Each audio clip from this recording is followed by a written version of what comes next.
नमः शिवाय। हर हर महादेव। भोले बाबा की अनुकंपा भक्तों पर हमेशा बनी रहे। इसी के साथ तीसरा अध्याय नक्त व्रत। सनत कुमार भगवान शंकर से बोले, आपने व्रत समुदाय का उद्देश्य बताया, परंतु मेरी जिज्ञासा शांत नहीं हुई है। आप विस्तार पूर्वक इन व्रतों को बताने की कृपा करें। आप खोलकर मुझे समझाए, जिसे सुनकर मैं कृतकृत्य हो जाऊं।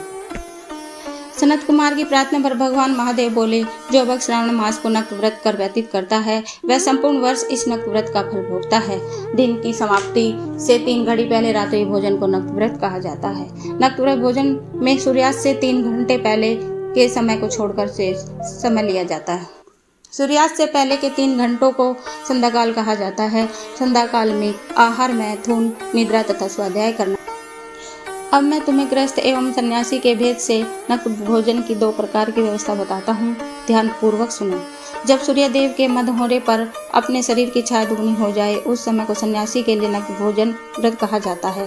शास्त्रों में गृहस्थ के लिए नक्षत्र के उदय होने पर रात्रि भोजन करने को नक्त भोजन व्रत कहा जाता है।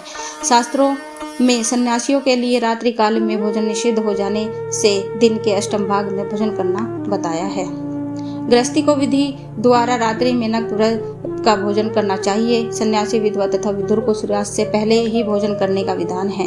पुत्रवान, आश्रय विहीन तथा स्त्री विहीन पुत्रवान विधुर को रात्रि में भोजन करना निषेध है। श्रावण मास में नक्त व्रत करने वाले प्राणी उत्तम गति को प्राप्त होते हैं।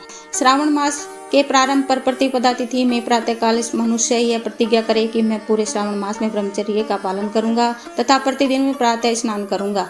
नक्त व्रत रात्रि शयन तथा अन्य प्राणियों पर दया भाव रखूंगा।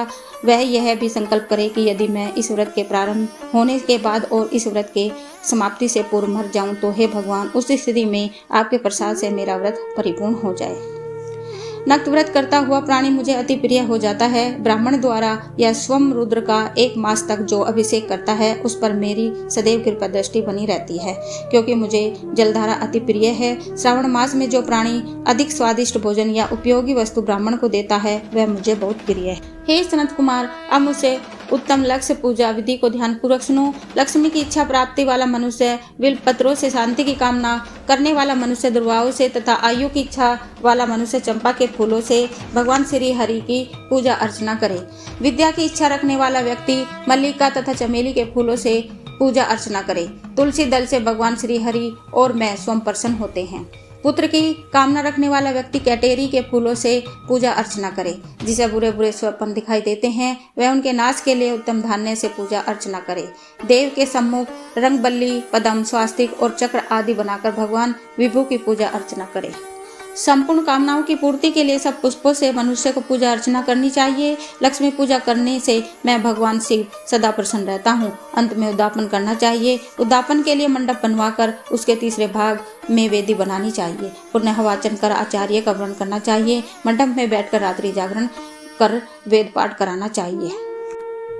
वेदी पर उत्तम चतुर्लिंग तो भद्र बनवाकर उसके मध्य भाग में चावलों से सुंदर कैलाश का निर्माण कराना चाहिए। उस वेदी में यथास्थान तांबे का कलश स्थापित करना चाहिए। उसमें 5 पल्लव तथा सूक्ष्म वस्त्र रखने चाहिए। उसमें भगवान शंकर की स्वर्ण की मूर्ति को पंचामृत से स्नान कराकर स्थापित कर अर्चना करे। नववेद युक्त धूप, दीप, गीत, वाद, नृत्य तथा वेद शास्त्र पुराण द्वारा रात में जागरण करना चाहिए तथा प्रातःकाल होने पर स्नान कराना चाहिए।